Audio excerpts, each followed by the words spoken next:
Hi everyone, darthbriboy, and well,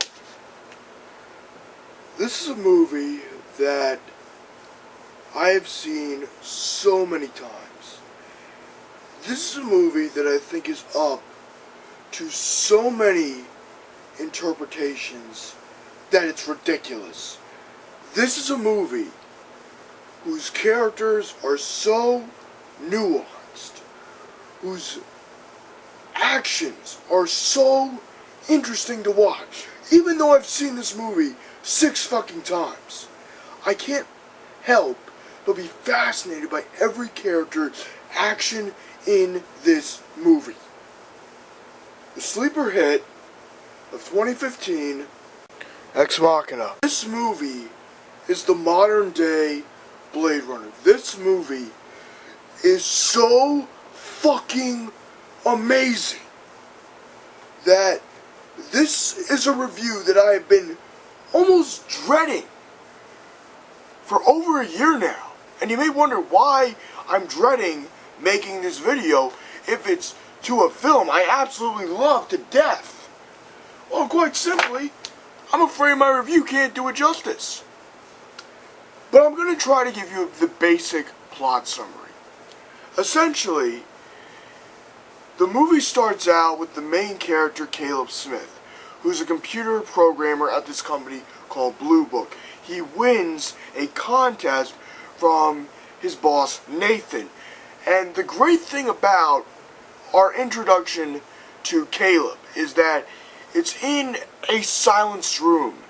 And it cuts to so many different offices very quickly. Then it cuts to Caleb. And then it cuts to the point of view of a selfie camera that's scanning him, that's doing all this thermal shit, and it's really fucking interesting. And this gets addressed later in the movie, but just the way it's shot, the way it's edited, when he gets the message, the way the texting comes in, the way the score is implemented, it's absolutely fucking perfect.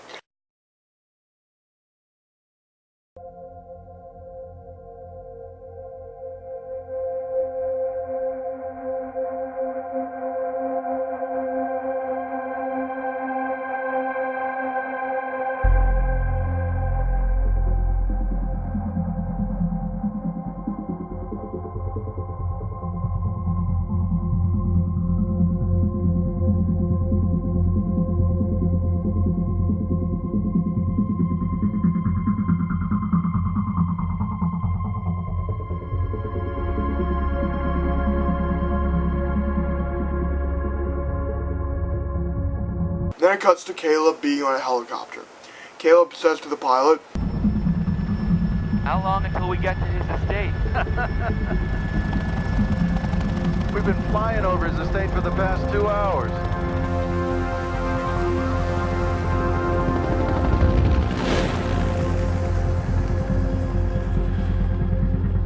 He lands, and then we get introduced to Nathan, who is probably one of the most fascinating scientist characters in a sci-fi film.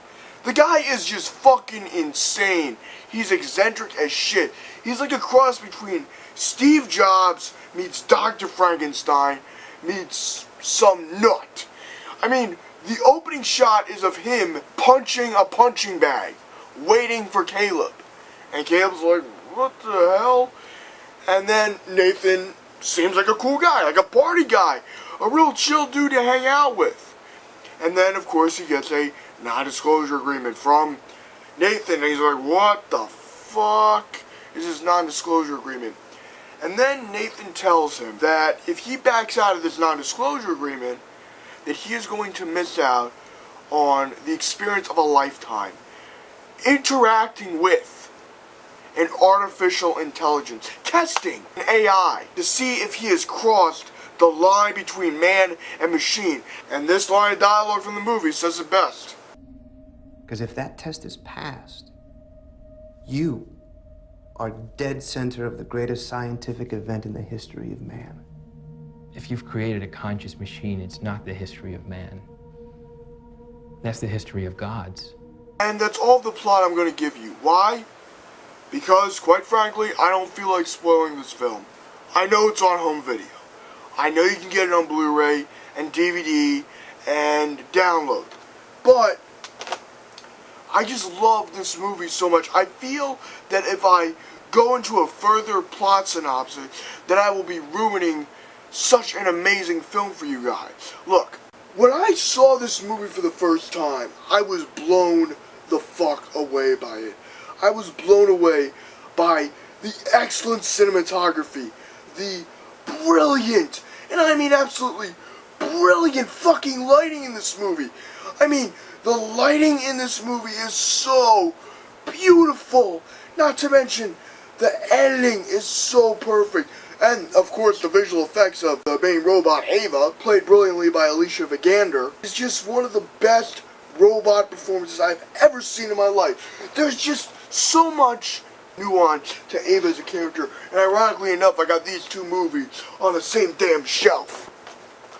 If you loved Scarlett Johansson's performance in Under the Skin, if you thought, like me, that it was chilling, that it was all about the facial expressions, that the subtle nuances of her character is what made that movie for you, then you will love the character of Ava in this. Ava in this movie is such a fascinating character to look at. I mean, sure, it's a robot, but there's just so much nuance to this movie, and I keep talking about the nuance, I keep talking about the different subjects, but I'm afraid of spoiling a movie that I love for you guys. I'm afraid of ruining this fucking masterpiece of a movie for you.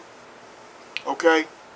If you haven't noticed, Ex Machina was my favorite movie of 2015 until The Force Awakens. Nevertheless, Ex Machina is a 10 out of 10. Not only are the elements of an amazing film in terms of production quality there, but the fact that the characters are so fucking fascinating to watch. Oscar Isaac is fantastic.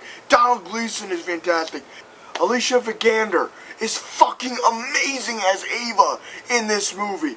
My God, this movie is just one of the best fucking movies I've seen in my life. It is one of the best science fiction movies of all goddamn time. This rivals 2001: A Space Odyssey and Blade Runner for its quality. I can't praise this movie enough, okay? You can get the fucking Blu-ray for $8 at Target right now.